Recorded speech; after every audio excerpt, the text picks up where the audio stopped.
자, 또다시 나오신 그 걸음 예수 그리스도의 이름으로 환영합니다.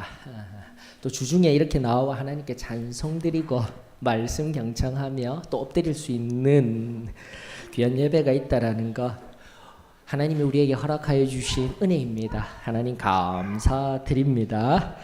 자, 오늘 이사야 44장 21절로 28절 우리 살피며 또 하나님께서 우리 가운데 말씀하시며 바로 이 주중에 말씀하시며 남은 한 주간을 살아낼 귀한 말씀, 위로가 되어지기를 원합니다. 능력이 되어지기를 원합니다.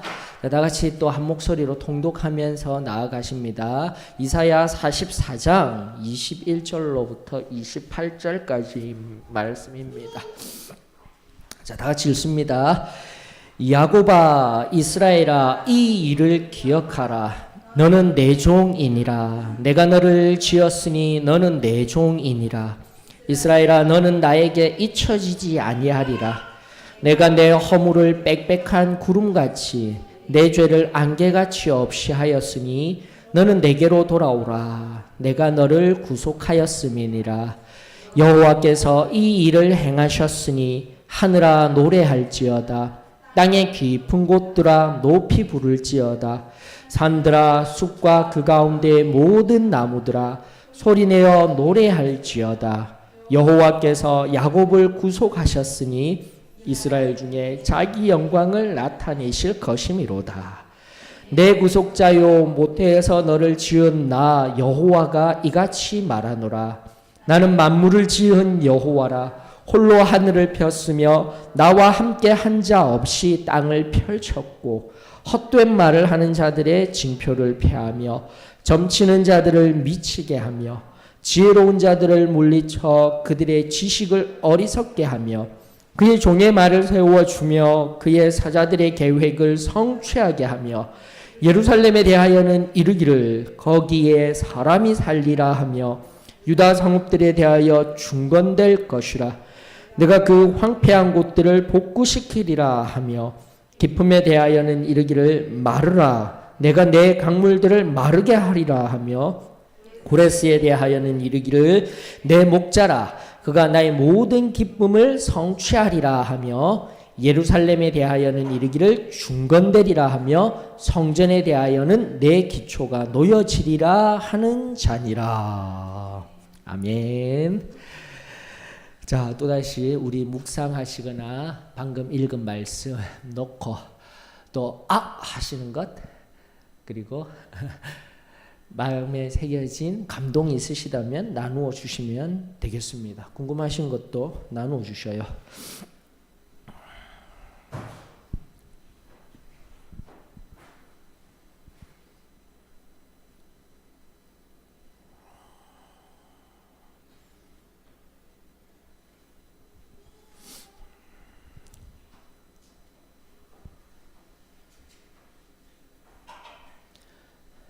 자, 저와 함께 같이 가보도록 하십시다.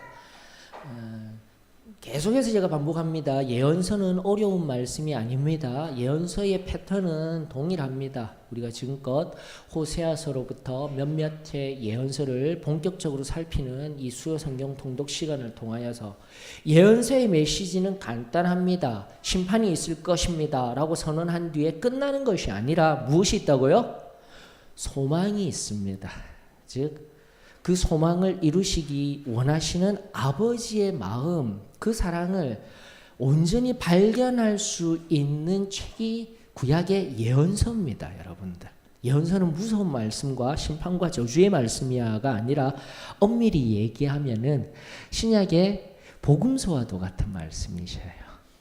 다시 한 번 더 끊임없이 자신의 사랑을 나타내어 주시는 여호와 하나님 아버지의 그 말씀, 바로 예언서를 통해서 우리 계속해서 살피며 개인의 구원을 넘어서 또다시 사회적 구원, 앞으로 나아갈 미가서라든지 이사야 후에 미가서를 또 살피게 될 것입니다. 미가서는 특히 사회적 구원, 특별히 나라를 이끌고 가는 지도자들을 향한 하나님의 말씀 살피면서 하나하나 살피면서 개인의 구원을 넘어 세상, 그리고 나아가 온 열방이 당신의 것임을 선포하며 다시 돌아오기를 원하시는 하나님의 마음, 우리 계속해서 살피는 시간 가질 수 있기를 원합니다.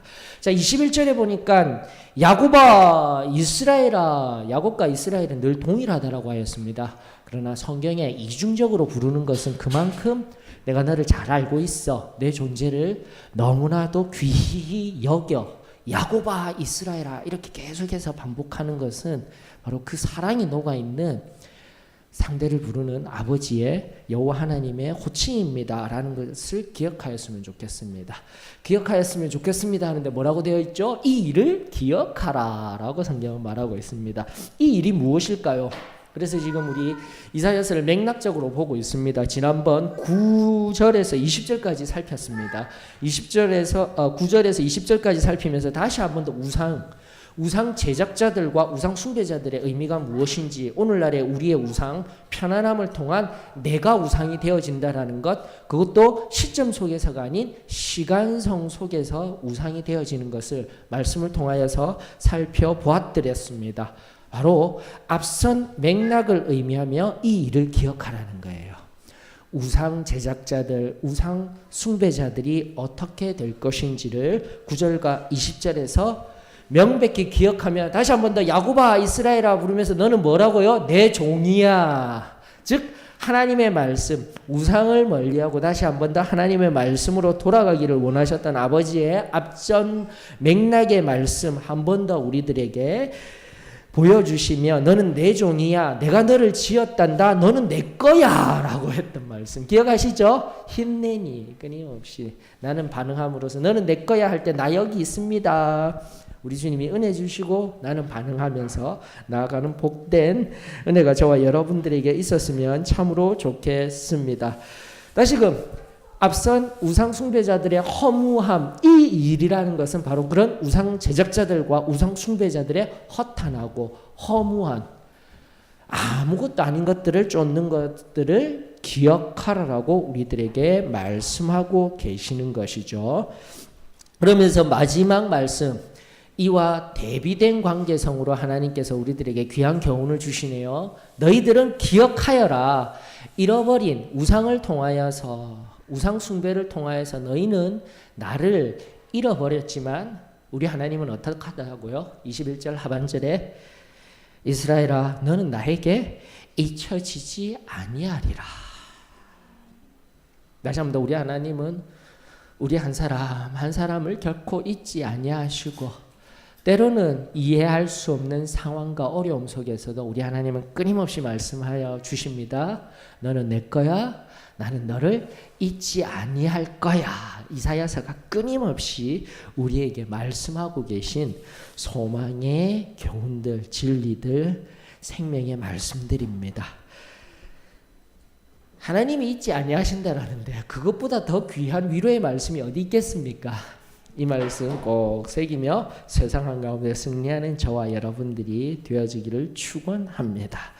특별히 성경 속에요, 죄에 관하여서, 즉 하나님과의 관계 회복, 나는 너를 잊지 아니하였으니까 어떻게 하라고요? 끊임없이 돌아오라, 맞죠? 예언서를 통하여서 돌아오라 말씀하였을 때 그 돌아오는 것이 무엇을 통하여서 돌아오게 됩니까? 회개를 통하여서 돌아오는 거예요. 슈브, 돌아오라라는 이 말은 구약의 예언서에서는 돌아오라 얘기하고 있지만, 이 슈브가 바로 신약을 넘어서 명사화된 용어, 회개입니다. 회개하면 되는 거예요. 그만큼 중요하다는 것입니다. 우리가 하나님과 올바른 관계를 맺고 참된 구원의 은혜의 자리에 들어가기 위해서는 무엇이 반드시 필요하다고요? 회개가 필요합니다라는 거죠. 22절에 뭐라고 되어 있습니까? 내가 내 허물을, 여기서 허물이라는 것과 내 죄라는 것, 시편 12편 제가 강의하면서도 밑제딤 얘기해드렸습니다. 끊임없이 시편을 통하여서 밑제딤, 자범죄, 고범죄들, 고의로 범하는 죄들의 문제를 죄들로 해서 복수로 처리되었고요. 허물, 즉 성결함의 영역에 있어서 내가 깨닫지 못한 것들, 또 내 마음으로부터 일어난 것들, 그 허물을 없이 하여 주시옵소서. 성경은 너무나 이런 부분들에 있어서 명사, 동사들이 명확하게 구분되어져서 사용되어지고 있습니다. 또 22절 또한 허물과 죄들로 구분되어 있다는 것을 여러분들이 꼭 기억하시며, 하나님께서 없이 하겠다라고 약속하셨는데, 여기 이 개역 한글역에는 제가 방금 살짝 얘기한 도말, 저는 그 말이 더 좋은 것 같아요. 없이 하리라는 것보다 도말은요, 히브리어 마하라는 건데요, 흔적도 남기지 아니하고 철저히 닦아내겠다라는 거예요. 그래, 한 번씩 제가 이야기하죠. 우리 한국 사람들은 뭐죠? 3-3번 용서에 있어서 3-3번 원리들 가지고 계시죠. 한 번은 내가 참을 수 있어, 2번까지는 괜찮아, 3번은요 절대 용서 안 해. 근데 우리 하나님은요, 한 번 잊어버리시고 어떻게 하겠다는 겁니까? 기억도 하지 아니하신다. 이게 하나님이 말씀을 통해서 우리에게 주신, 그리고 십자가를 통해서 구원의 은혜를 받으며 내가 받았던 그 은혜의 기본 원리입니다. 여러분들, 하나님은 절대 우리의 죄를 기억하시지 아니하신다고 하셨습니다. 다시 한 번 더, 옛적 우리의 모든 죄들 당신의 등 뒤로 던져버리시고 없이 하리라, 이 말 도말하시겠다 약속하여 주시고, 흔적도 남기지 아니하고 너는 내 것이야 말씀하시는 그 놀라운 은혜의 그 말씀이 오늘도 내 속에 새겨져 연히 하나님과 함께하는 그 깊은 은혜 가운데서 나아가는 저와 여러분들이 되었으면 좋겠습니다. 그러면서 없이 하였으니 하면서 어떻게 하라고요? 맞죠? 없이 하였으니, 하나님은 끊임없이 은혜를 먼저 드리고 있습니다. 은혜의 구조 속에서 여러분들 자꾸 자유의지를 강조하는 우리 교리적인 핵심에서 보게 되면 회개, 자 보십시다. 회개가 슈브라고 하였습니다. 슈브, 히브리어 슈브가 끊임없이 돌아오다라는 단어로, 돌아오다라는 단어로 사용되고 있어요. 돌아오느라 하고 항상 그 다음에 나오는 말이 뭐냐면은, 이 돌아오라 해놓고 내가 뭐라고요? 구속하겠노라는 거예요. 지금도 22절에 그렇게 나오고 있습니다. 맞습니까? 22절 보셔요. 너는 내게로 돌아오라. 그리고 어떻게 하겠다고요? 내가 너를 구속하겠노라. 구속. 바로 구속, 가알이라는 뜻은 원상태로 되돌려 놓겠다라는 겁니다. 원상태. 이것은 신학적 의미로 어디요? 창세기 이전으로 돌려놓겠다라는 거예요. 우리 아담의 상태로 끊임없이 구원과 성결을 통한 구원의 완전성을 이루겠다라는 거예요. 우리 하나님은 계속해서. 그래서 이런 패턴들, 너는 나에게 돌아오라, 내가 너를 구원하겠다, 구속하겠다, 대속하겠다, 이것이 바로 성경, 구약 성경이 끊임없이 말하고 있는 하나님 당신의 사랑입니다. 자, 그렇다 보니 항상 이런 오류들이 생깁니다. 구속은 이제 하나님의 영역이에요. 맞습니까? 하나님이 구원해 주시고 구속해 주는데, 그럼 회개는요? 회개는 내가? 우리 목사님이 항상 이렇게 질문을 해놓고 항상 함정을 파 이러는데, 회개는 내가? 그래, 내가 지금 색깔을 다르게 하니까 맞죠? 그래서 돌아오라는 거예요. 돌아오는 것은 하나님이 하고 싶으셔도 못하는 거예요. 끊임없이 지금 인간들이 범죄하고, 맞죠? 이스라엘이 범죄하고 돌아오지를 않으니까 돌아오라는 거예요. 이건 철저하게 회개의 반응이 있어야 된다라는 겁니다. 이것은 성경의 진리입니다. 하나님은 무조건적인 사랑으로 무조건적인 은혜만을 나타내어서 선택적인 사만이 들어가는 것이 아니라 항상 가장 작은 의지적인 우리의 회개의 반응들이 있어야 합니다. 근데 제가 반응 얘기하니까 이걸로 끝내서 그러므로 인간과 하나님의 구원사는 인간과 하나님께서 함께 하시는 역사, 이게 바로 지금 장로교회에서 가장 싫어하는 방법론이에요. 장로교회는 어떻게 해요? 개혁주의는 무조건적인 하나님의 선택이라고 하여서 하나님 은혜예요. 자, 그런데 성경을 우리가 명확하게 봐야 합니다. 성경이 지금 끊임없이 얘기한 것은 회개와 구속만을 얘기한 것이 아니라 이 앞에 뭐가 있었을까요? 저하고 지금 끊임없이 하는 거, 이제 이 앞에 회개에 이르기 위하여서 지금 22절에도 등장하는 거예요. 끊임없이 예언서 속에 등장하는 무엇이 등장하고 있냐면 바로 하나님의 우리가 소위 알고 있는 은혜가 먼저 있는 겁니다. 여러분들 맞습니까? 이게 핵심이었어요. 호세아서에서도 끊임없이 얘기하는 인자하심 맞죠? 헤세드. 여기 은혜라고 명명하면은 가장 중요한 용어가 히브리어 헤세드. 헤세드라고 이야기하는 은혜로 번역되어지고 인애함, 자비하심, 긍휼하심. 바로 이것이 헬라어에서 뭐예요? 헬라어의 다른 거 아니에요. 신적인 사랑, 아가페입니다, 여러분들. 이게 철저히 하나님은 우리를 은혜로서 무조건적인 사랑으로 당신의 인애로서 예언서조차도 끊임없이 나는 너희들을 먼저 사랑한단다. 이 은혜를 주시고 난 뒤에 원하시는 게 뭐예요? 인간의 반응 회개예요. 이 구도는 명백합니다. 그래서 뭐가 있다고요? 구속이 있는 거예요. 구속이 있는 거예요. 22절 달 한 절이 또 우리들에게 너무나 놀라운 일을 나타냅니다. 죄를 없이 하여 주겠다. 돌아만 와라. 내가 너를 구속하여 주겠노라. 이것이 가장 22절이 얘기하고 있는 이 말씀이 예언서가 끊임없이 예언자들을 보내시고 밑에 보게 되면 종, 사자, 말하시고 계획하는 것을 성취하게 하시는 하나님의 방법입니다. 계속해서 발견되어지는 하나님의 사랑입니다. 그 사랑에 너가 또다시 감사할 수 있는 저와 여러분들이 되었으면 좋겠습니다. 다시 한번 슈브와 가알 얘기할 때 여기는 구속이라는 용어가 대속, 특별히 회개 다음에 돌아오라 하긴 하면서 보편적으로 많이 사용되어지는 용어는 코페르, 속량하다, 대속하다, 대신 갚다 이런 용어인데 지금 여기서는 가알이라고 나오고 있습니다. 가알이라는 히브리 용어는요 원래대로 돌리다예요. 다 동일한 용어예요. 대속, 구속 이런 용어로 날 때 좀 더 엄격하게 신학적으로 이야기하면 코페르는 무언가를 대신 주고 다시 원상태로 돌리는 것. 하지만 지금은 철저하게 하나님의 은혜를 통하여서 회개의 반응 속에서 뭐 하시겠다라는 거예요? 하나님 자신이 구속하시겠다. 가을은 그런 의미가 있어요.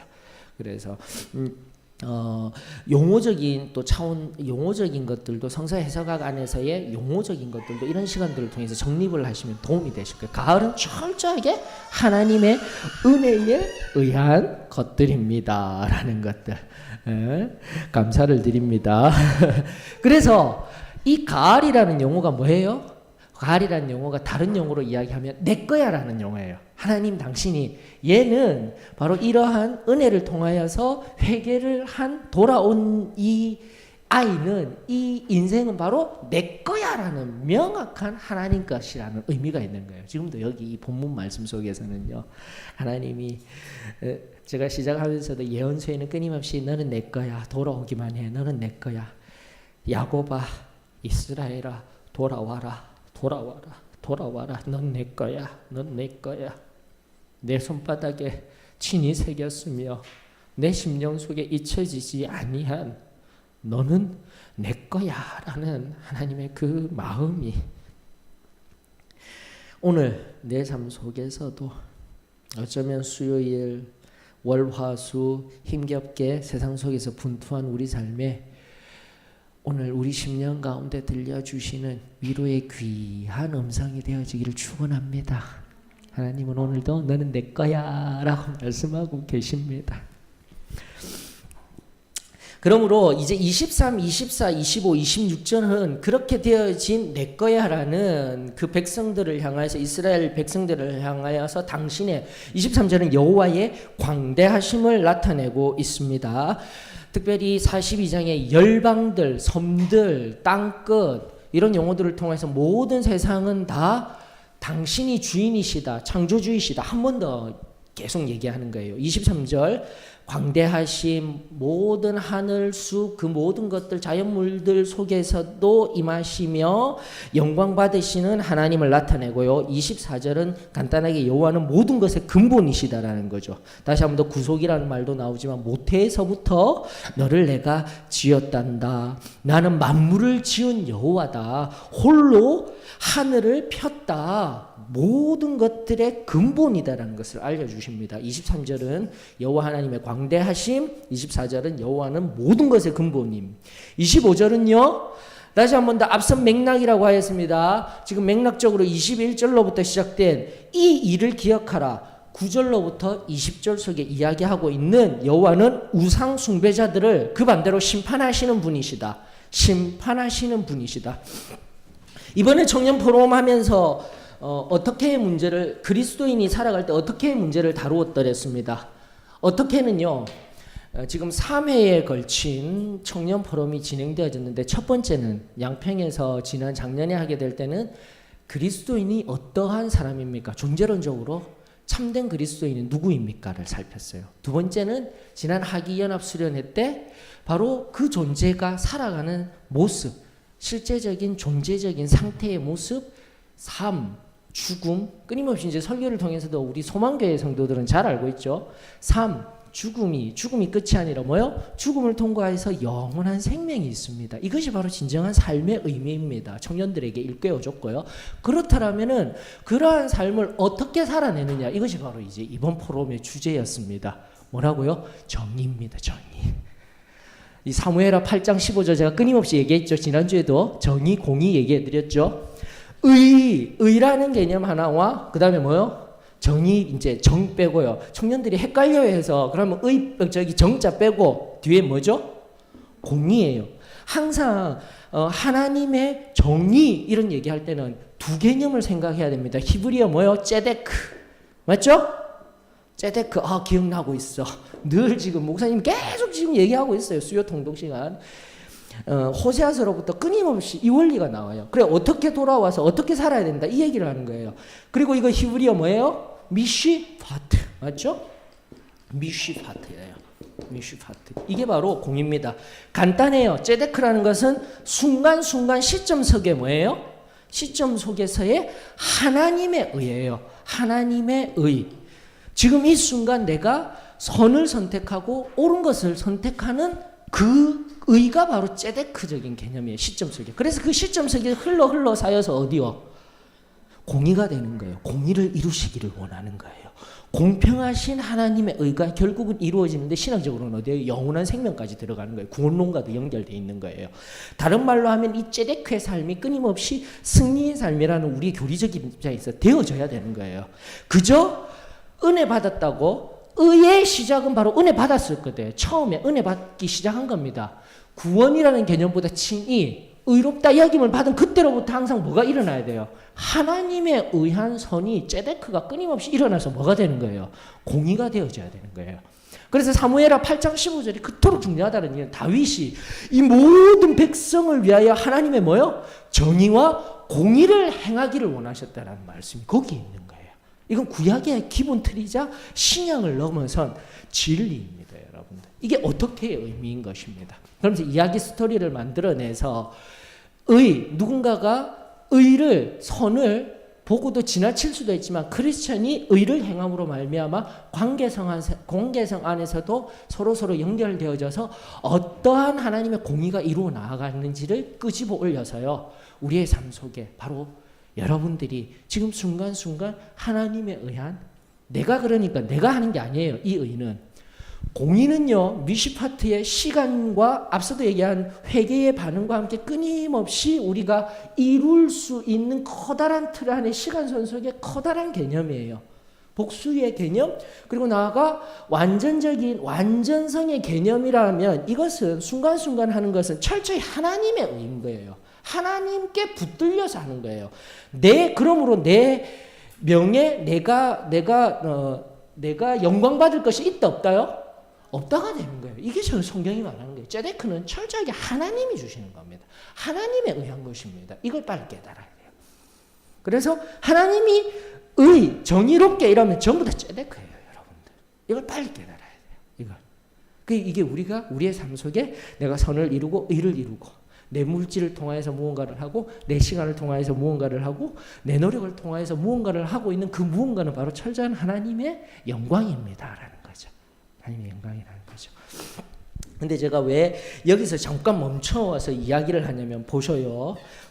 지금 제가 무슨 말씀을 했냐면 25절에 보게 되면은 이제 이 공이라는 것이요. 미시파트에 우리 편에 있어서는 공이 영원한 생명에 들어가는 궁극적인 목적이라고 지금 얘기하였습니다. 하나님의 의들이 이루어져서 하나님의 공평한 의는 결국은 천국에 가서 영원한 생명을 사는 거예요. 구원론적인 입장에서 우리 편에 있어서 또 전 세계가 새 예루살렘과 새 땅과 새 하늘로 만들어지는 게 이게 공이라는 영역이에요. 하나님의 공이.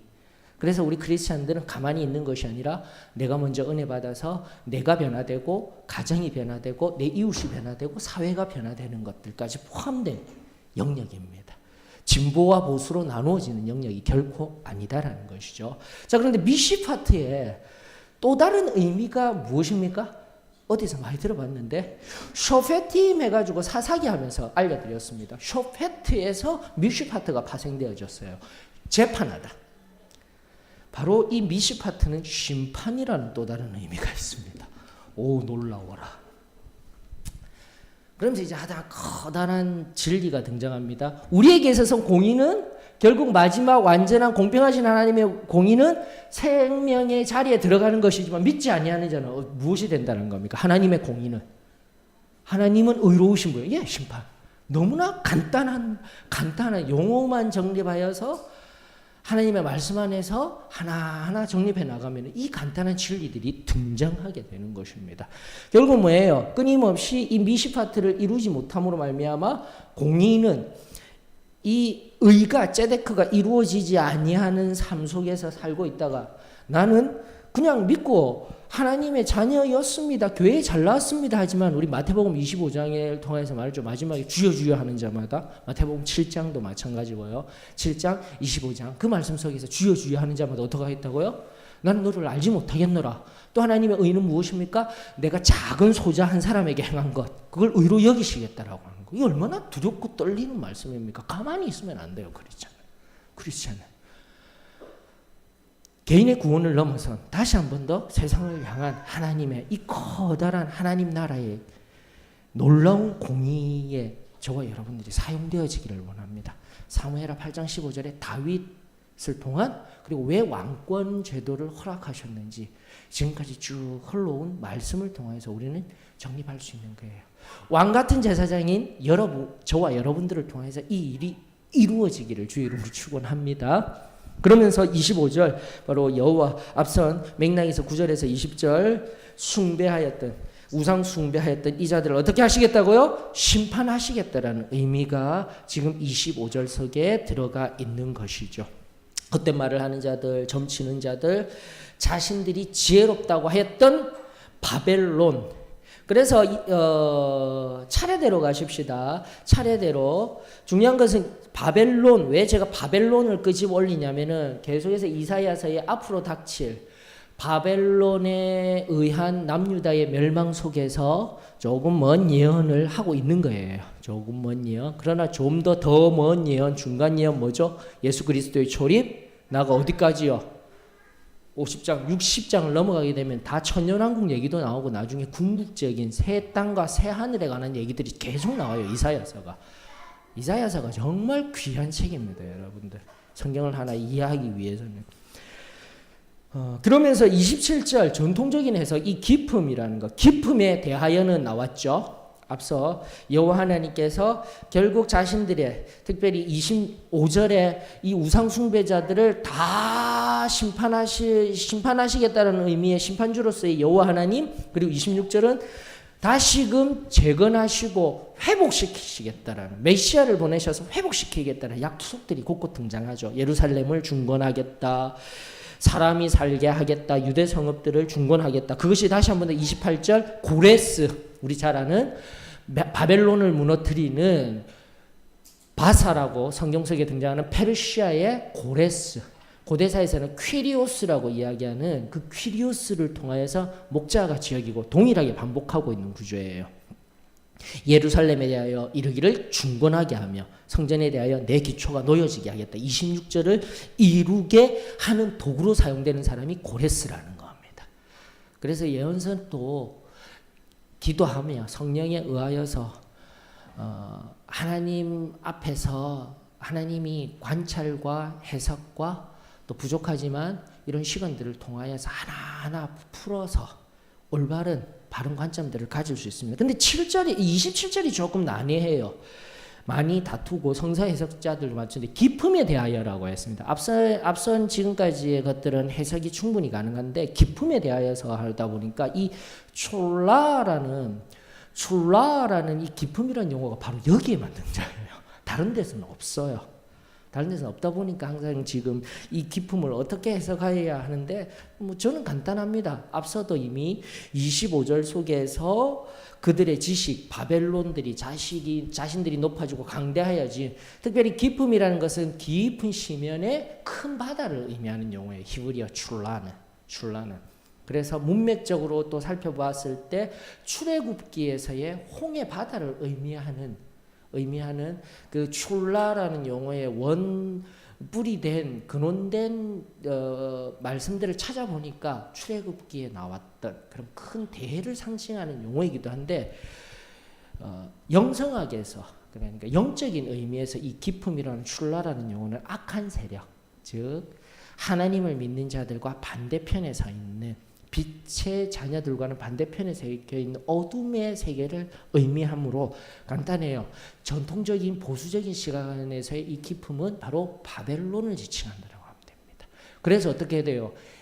여호와 하나님께서 어떻게 하시겠다? 그 기품에 대하여 내 물이 마르리라 명령해요.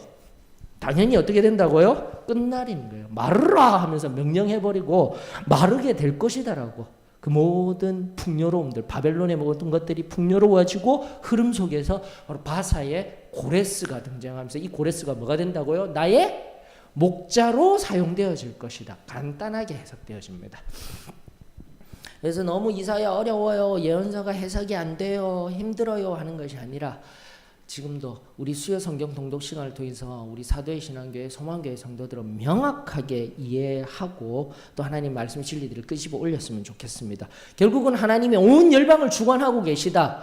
39절 40장 이후에는 전체 희망을 노래하는 것이 우찌무라 간조라고 하는 일본 신학자에 의해서 이 이사야 66장은 어떻게 이렇게 구약과 신약의 성경을 명확하게 대변하는 것 같이 39장까지는 아무런 얘기만 하잖아요. 심판 얘기만 하다가 40장부터 66장까지는 신약 성경과 같이 하나님의 희망과 소망을 이야기합니다. 우리가 상식적으로 또 기독교인의 상식적으로 잘 아는 내용이었는데 바로 그 신학자에 의해서 이야기되어진 것들입니다. 그러면서 지금도 하나님이 반드시 재건하여 주시고 회복하여 주시고 메시아를 통하여서 은혜가 임하여진다라는 것을 강조하는 귀한 말씀인 것이죠. 이제 마지막을 향해 나아가십시다. 28절에 바로 그 퀴리오스, 고레스가 계속해서 등장하고 있는데 고레스도 믿는 자는 아니었지만 여호와 하나님을 인정하였다라는 것, 우리가 느헤미야서, 에스라서, 이사야서와 함께 살펴보았습니다. 하나님을 열방의 가장 큰 하나님이라고 인정하는 고레스의 말씀들을 살펴보았는데 고레스를 내 목자라 사용하는 거예요, 여러분들. 이게 바로 지금 이제 해석해 드렸던 26절의 다시 한 번 더 고레스에 의하여서, 내 목자와 같은 이 고레스에 의하여서 그의 포고령을 통해서 70년 동안 억압 가운데, 핍박 가운데, 바벨론 포로기에 있던 그들이 자유함을 누리며 예루살렘 성전을 재건하고 또다시 하나님의 말씀을 세워 나아가는 그 은혜, 26절에 등장하는 거예요. 종의 말을 어떻게 해요? 세워주며 그의 사자들의 계획을 성취하게 하며. 결국은 재건이라 하면 겉으로 보기에 나라가 재건되어지고 성전이 재건되어지는 것이지만 결국은 말씀의 회복입니다, 여러분들. 하나님 말씀의 회복이 끊임없이 구약 성경 속에 녹아 들어가 있습니다. 어떠한 하나님의 몸된 교회라 할지라도 다시금 부흥을 원하십니까? 회복을 원하십니까? 하나님의 기록된 말씀, 선포된 말씀, 그 생명의 말씀의 흥왕함과 회복됨이 있게 될 때 놀라운 은혜의 역사가 일어나게 될 줄 믿습니다. 그러면서 왜 목자라고 사용합니까? 여러분들 목자는요 자기가 주관하는 사람이 결코 아니다랍니다. 특별히 제가 어찌되었든 결정을 해야 되는 사람이 되어줬고 소망교회에서도 마찬가지죠. 무언가를 결정함에 있어서도 내 뜻, 내 고집이 나오려고 할 때마다 항상 제가 생각하는 한 번씩 제가 알려드린 제가 엎드려서 나 자신을 어떠한 대상과 투사시키는 것 말씀드렸죠. 저는 목자도 아니라 생각해요. 뭐요? 목견. 목견. 목자가 아닌 그 목자 옆에서 양들을 인도하는 그 상황 속에 예수님이 목자이시지 나는 뭐예요? 멍멍. 그쪽으로 가면 안 돼. 짖는 사람. 짖는 그 셰퍼드라고 합니다. 셰퍼드의 셰퍼드 독이라고 하는 그 목견, 목자의 참 용어를 뭐라고 하냐. 목견에도 여러분들 알아서 들으셔요. 견은 개견자입니다. 목자의 개 자꾸 이렇게 하려니까 뭔가 좀 어감이 이상해요. 그래서 잘 나왔잖아요. 저는 철저하게 그렇게 되는 거예요. 여러분들 그러므로 이렇게 생각해요. 목자라는 개념도 마찬가지입니다. 여호와는 나의 목자시니 하면서 예수 그리스도가 우리의 목자된 개념으로 신약에서 표현되었을 때 결국은 예수 그리스도 또한 이번 AFC 일꾼학교에서도 침례받으시며 순종하시며 하나님의 의를 이루시는 도구일 뿐이다라는 거예요. 이걸 깨달아요. 나는 아무런 의가 없습니다. 목자의 개념이든 성경적인 개념 속의 목자이든 저와 같이 목견의 개념이든 저와 여러분들은 아무런 영광 받을 수 없는 하나님의 평화의 도구입니다. 그 고백이 저와 여러분들에게 흘러나왔으면 좋겠습니다.